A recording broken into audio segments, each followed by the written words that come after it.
Yo, welcome to Third Coast Sports TV. I'm your host, Wink, where we talk sports, love sports, enjoy sports. Today, we will be talking about CJ Stroud declaring for the NFL draft. This was a fantastic move. Fantastic move. You know what I'm saying? Fans were waiting to see exactly what he was saying. He had guys up in the uproar. We don't know exactly what we're going to do. The options are definitely plentiful for the Houston Texans as it stands right now. He's one of three major players who we need to see who's going to end up declaring for the day. We're still waiting on Quentin Johnson. Jordan Addison is already declared. Now we have CJ Stroud. He declared a couple of hours ago. So we're going to get on into it. We're going to share the excitement, from the Houston Texans fan base as it stands right now. We got 2 first-round picks. We're going to see exactly what we need to do. We know we need a quarterback going up for the season. Let's see who it is that we can get. But let's go ahead and jump this thing off right and go ahead and do the shout-outs. Let's shout out to, who we got up in here? DeMarkey, what's good? GTM, what's good? JPEG, Charles Montgomery, Lil K, Marquise Wafer, Michael Shelton, Smokey, Warren, what's good with y'all? Y'all make sure y'all smash that like button, man. We're going to go ahead and get this video up out of the way, man, because we want to definitely put out some more content. We got some more stuff talking about this year. I'll be getting my position groups ready, so that we can go ahead and start discussing certain position groups, for the upcoming draft. But shout out to Jay Boog, L. Smith, Michael Levitt, Dylan, Screw, what's good? Texans fan, what's good?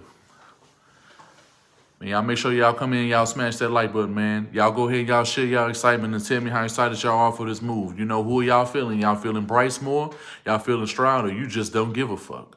Like, do you just not care? Because I know I don't. I don't care if we go Stroud or Bryce. I prefer Bryce slightly, but that's only because of what he can do outside of the pocket mainly. They both have phenomenal pocket presence. They both, limit their mistakes. They don't take a lot of sacks. They know how to throw their receivers wide open. They know how to collect it. They know how to use the talent that is around them, which is what I like mainly. You still want Bryce Young? Hey, I'm with it. Lamar. Oh, yeah, Lamar Jackson. We're going to talk about that, but we're going to talk about that in a separate video.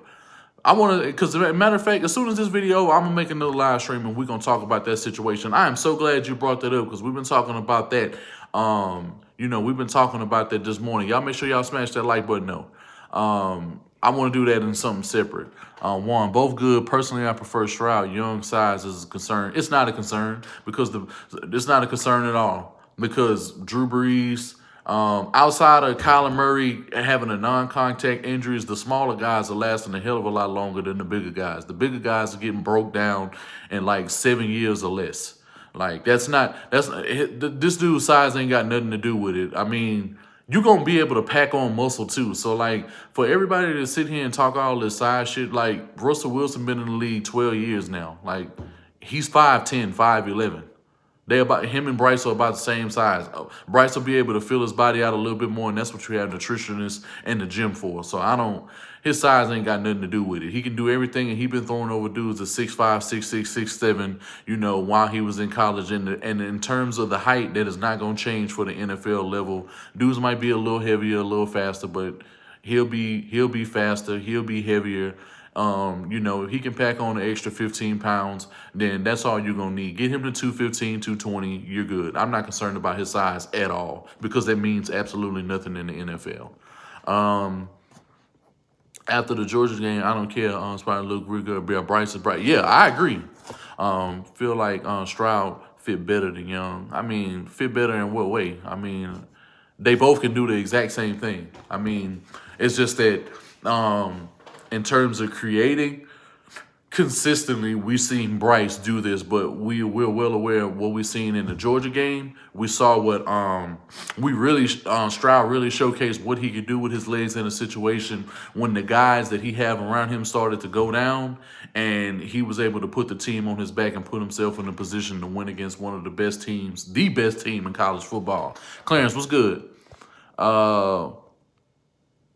My Just Sports Talk, what's good? I say Bryce, but come on, Mitchie is waiting for his partner. That too.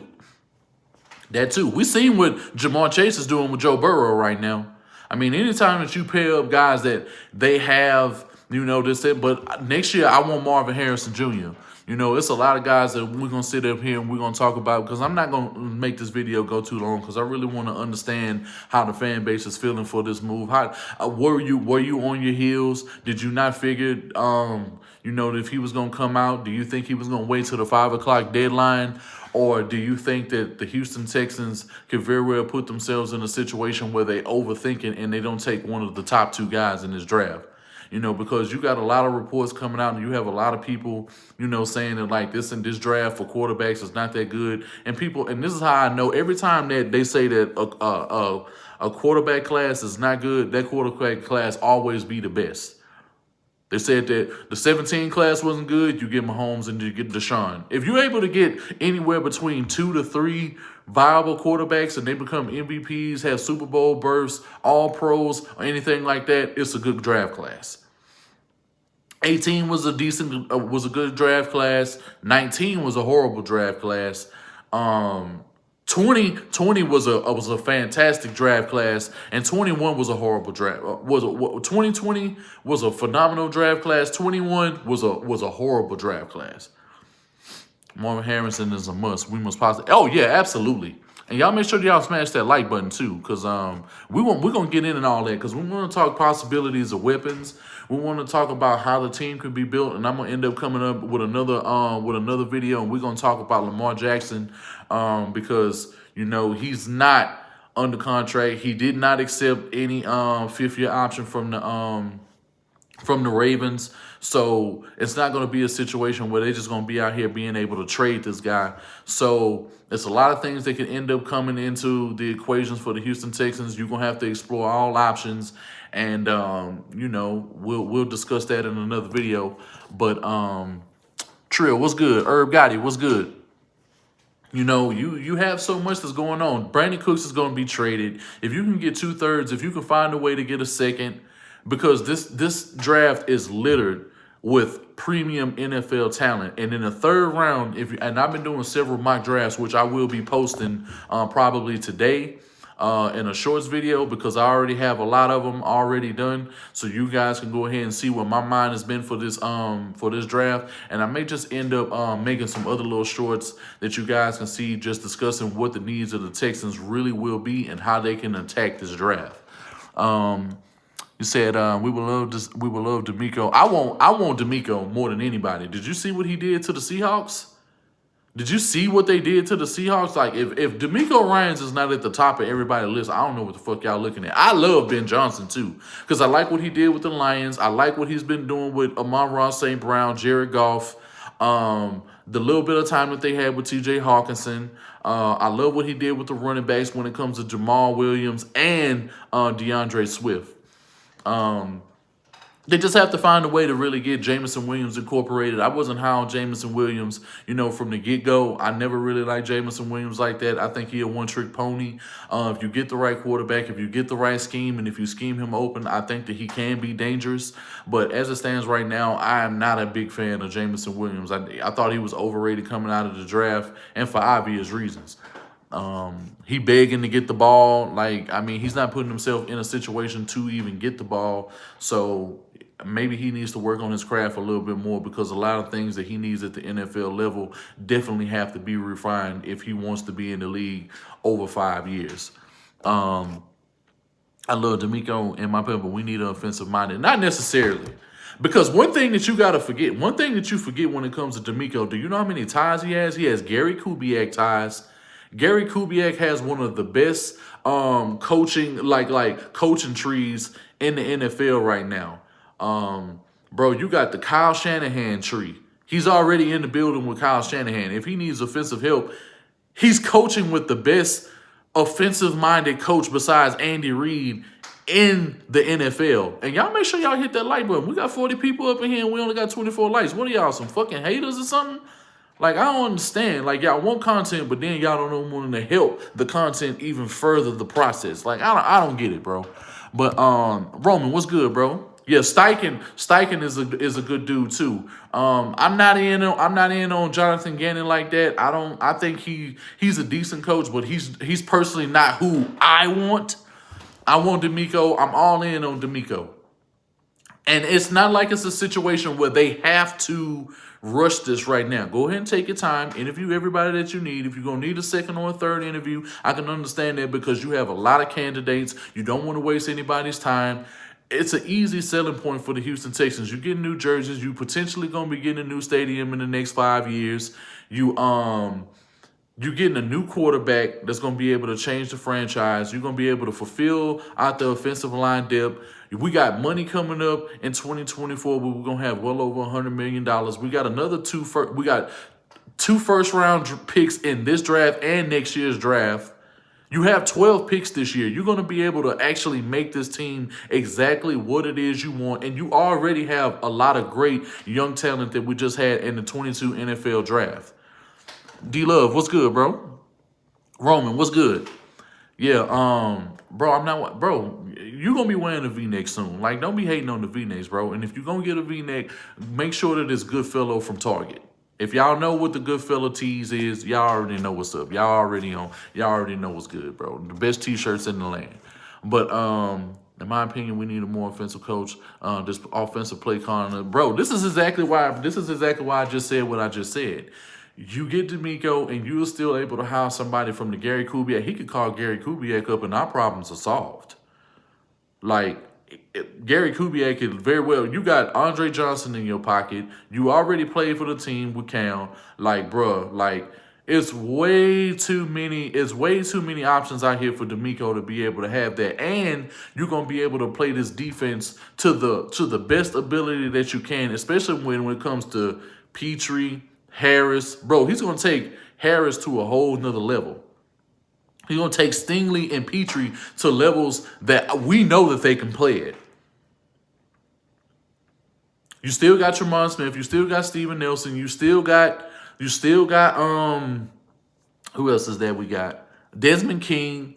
You know what I'm saying? The front seven played a lot better during the latter part of the season at the last like 6 or 7 games. You know, so they stopped. You know, the CJ declaring changes a whole lot for the Houston Texans because the pressure is completely off of Nick Caserio now. You do not have to worry about Nick Caserio going up and making a fatal mistake and going up to go get a guy like Will Levis. Will Levis shouldn't even be a first-round pick. But because, you know, his name is getting so much traction, and let's just be real, those type of guys like Will Levis and the Mitchell Trubiskys always find a way to get interjected. And the fact that they're trying to say that this man is Josh Allen is so fucking disrespectful. He's not Josh Allen at all. I can understand by him being a very tall white guy with a cannon arm, and the fact that he's able to roll out of the pocket can seem like Josh Allen. But let's be frank, Josh Allen is not the only guy that's that size who's been able to scramble out of the pocket.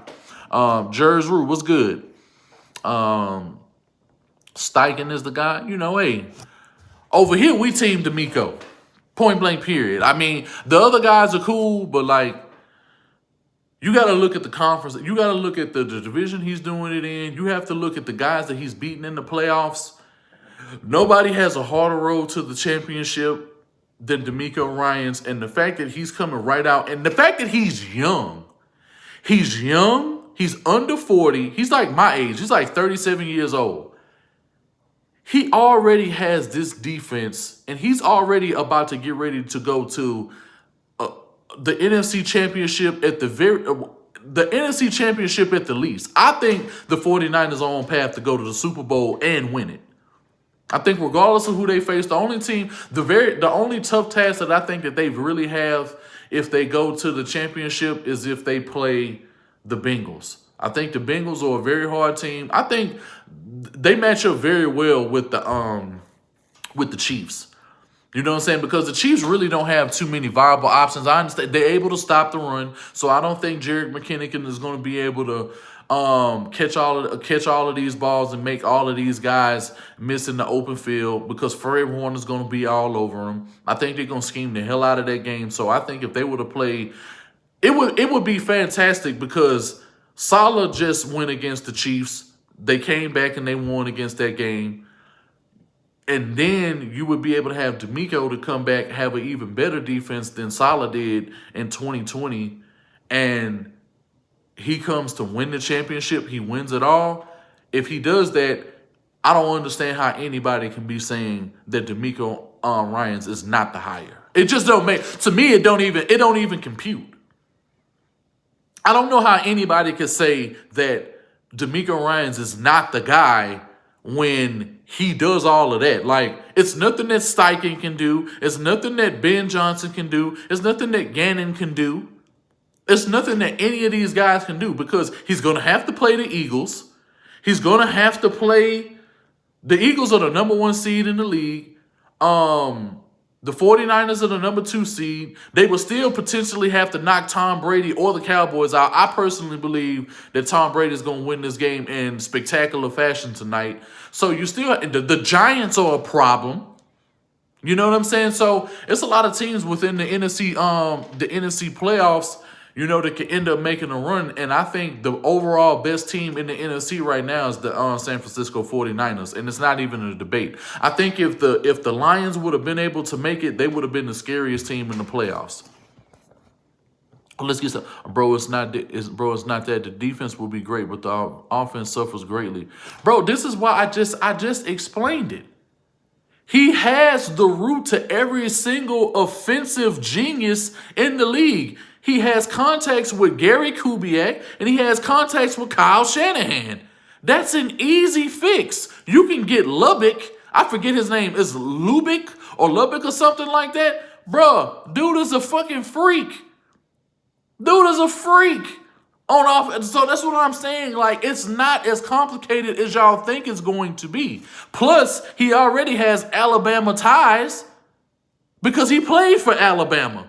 Bryce Young is undeniably the guy. This is what I'm trying to be. I'm trying to beat it into your heads. It's not, if you take D'Amico, you are not going to be down bad offensively. They are going to get this man protection. They are going to get him weapons. You trading away Brandon Cooks, you potentially could get two picks out of this. It just depends on the team. The Giants are a suitor. It's so many suitors that you can go to. You know what I'm saying? So at the end of the day, I don't think it's really a problem. I don't think it's a problem at all. Am I the only one who couldn't? He's looking in the camera in the background. Bro, no, what are you talking about? Do you think if we get a defensive guy, he wouldn't want to go defensive too? Absolutely not. It's a glaring need. It's a glaring need in this quarterback. Why would you, as a defensive-minded head coach, why would you want to come here knowing that your quarterback is not taken care of? He already knows what Bryce Young is. Make the pick. It's not that hard. We don't have to make this harder than what it already is. OG was good. Herb Gotti was good.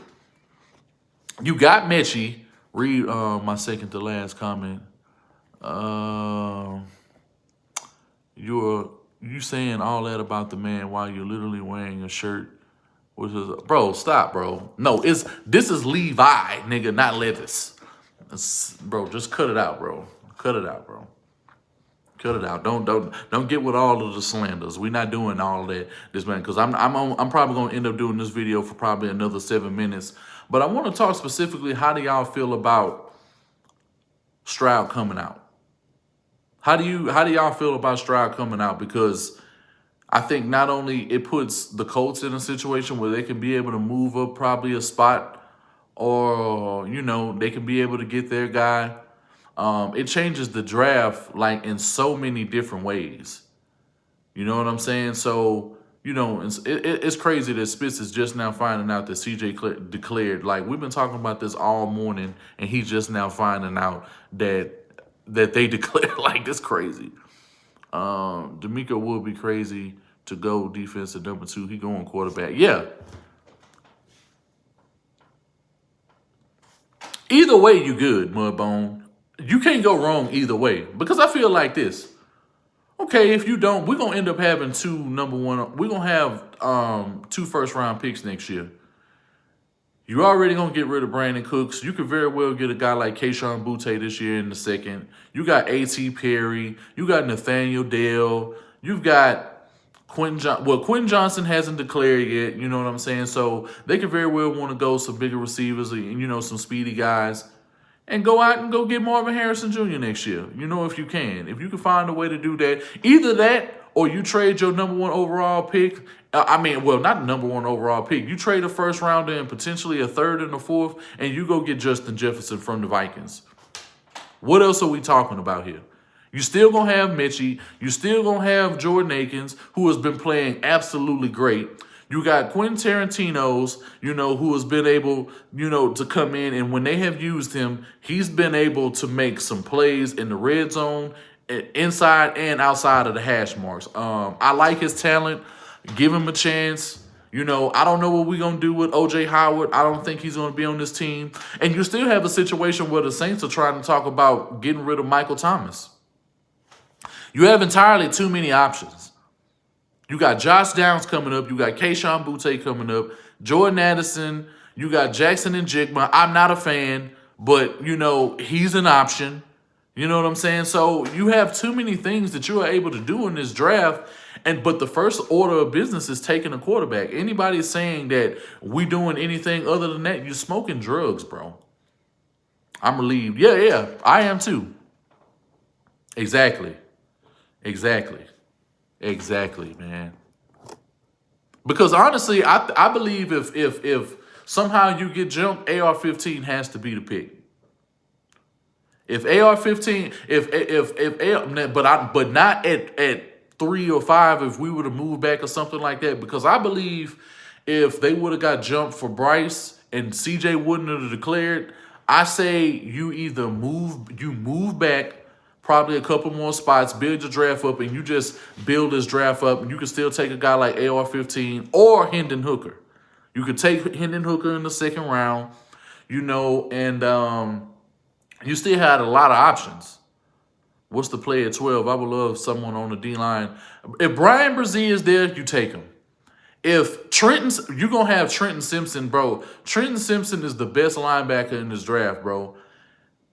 If he runs a 4.4, if he runs a sub 4.340, and he jumps 36 inches or anything like that, bro. If y'all are not on Trenton Simpson from Clemson, I suggest y'all go ahead and y'all do your homework. We will be coming with some videos as far as mock drafts and things like that, and we will be doing some draft prospect videos very, very soon. You go get Trenton Simpson. You got Jacqueline Roy at D-tackle. You got Ika. You got so many guys to fill out the D-tackle and the D-line spot that you don't even have to go. Bro, like in the 1st round, you do not have to address D-line. You do not have to address this in the 1st round. You can very well address this in the 2nd round, and you're good. You still got B.J. Ujulari. You still got Zach Harrison. You got Andre Carter. You got so many guys on the D-line that you're going to be able to fill this out with that you don't have to jump up. You don't have to reach. And I understand, you're going to have guys falling all the way very well to the 4th round that you can be able to fill out. You got Brenton Cox in the edge who's going to fall in the 5th round only because of his off-the-field issues. When it comes to safety, that's where it's really going to get grisly. But we're going to talk about that in another video because I don't want to give up the game as far as who all the prospects are going to be and who the Texans should be looking at to be able to pair up with Petrie as well as the other guys that we have in the secondary. But it's an exciting time right now. The Houston Texans are in the prime position. Nick Caserio has pressure, but all the pressure is off of him to be able to go get the quarterback that we need for the Houston Texans. We're about to get some new uniforms. The talks are already in for being able to update and renovate the stadium. So it's a lot of things that's going to end up happening for this team. But I'm going to end up bringing this video to a close. If it's any question that we couldn't get to, make sure you post them down in the comment section below. I got some moves to make, and I'm going to end up coming back probably in another 30 minutes. So y'all make sure that y'all on the lookout because we'll be talking about Lamar Jackson not being able to, not wanting to sign with the Baltimore Ravens and what this could potentially mean for the Houston Texans considering the draft. It's a lot of things that we got coming up. But Appreciate y'all coming through on short notice. You know, like I said, the video will be coming next. We're going to be posting some things about the draft. Anything that you guys need to comment about, post it down below. Welcome to Third Coast Sports TV. I'm your host, Wink. Talk sports, love sports, enjoy sports. Today is a good day, like Ice Cube had to say. We out.